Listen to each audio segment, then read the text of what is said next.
So we had the great opportunity to talk about immigration. It's a real big thing going on at the moment. We were just speaking in the next room about some big topics, about the caravan. Perspective is our own.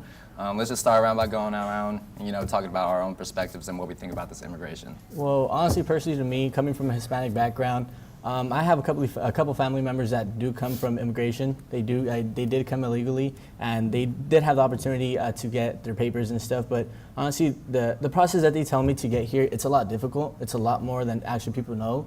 So just hearing the stories that are going on today, it's very difficult to hear because of coming from the background. It's sad. It's beyond words to explain what they go through to be able to get the opportunity as us U.S. Americans. Very true.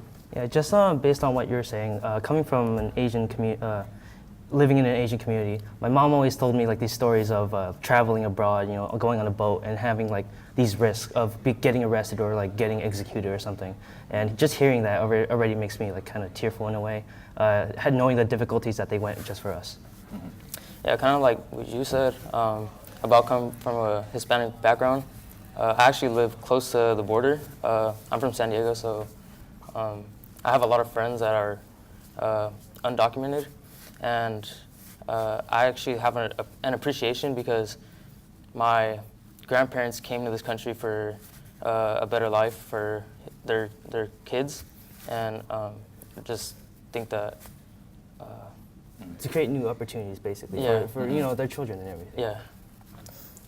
Personally, I grew up with a lot of friends who came from Hispanic background. I grew up in LA, and I think one of the main concerns with our government should be helping the people who are here illegally right now get their green cards and get their citizenship in a quicker way, because a lot of them are living in fear right now of being deported, especially with the new ICE program that is just being all over the news and everything. And so, yeah, I think that should be the main concern is.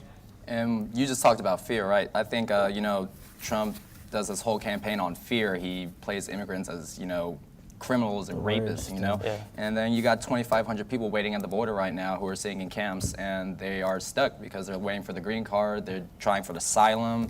Yeah, they're basically kind of waiting in Mexico, waiting for their deals or what it says, a Remain in Mexico deal, that basically they have to wait for their stuff to get ordered or organized in the court, and if the low chance that they get accepted, then they could go in, but otherwise they have to remain in Mexico. Yeah, agreeing to you, what you said, it's just them waiting at the border, and their protection is not U.S. protection. They're in Mexico, so they don't get the same opportunity, the same protection that we get. So the opportunity for them, they want to come for opportunity, for protection, to have a better life, like you were saying earlier, as you guys were mentioning. So I believe that it's not a great lifestyle for them to have, for them to come. And then Trump say that, you know what, you guys are the worst. You guys are just making the negative connotation of us Mexicans, us Hispanics. It's a sad thing to hear. Yeah, and like, also Mexico, they're doing a good job about taking care of the Hondurans there, and also the Haitians. Some people don't know, but there are also Haitians trying to find refuge in Tijuana, and I just feel that the citizens in TJ are actually doing a good job by providing food and providing shelter, just doing what they can do just to give that little bit of support.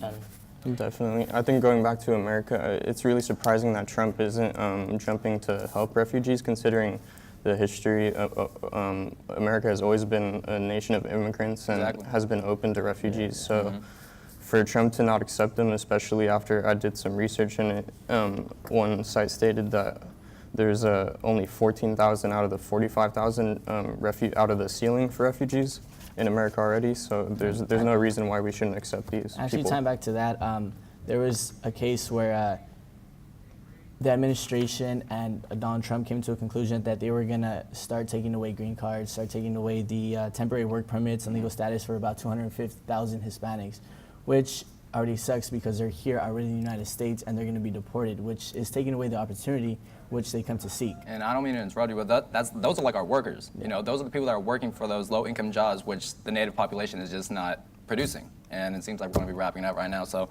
we're just going to go off by saying, it's inhumane for what he's doing right now. Personally, I think that's what it is. Yeah, I think it's just really surprising and unacceptable that we're not helping people when we easily could be. So it was a great conversation to have with you guys.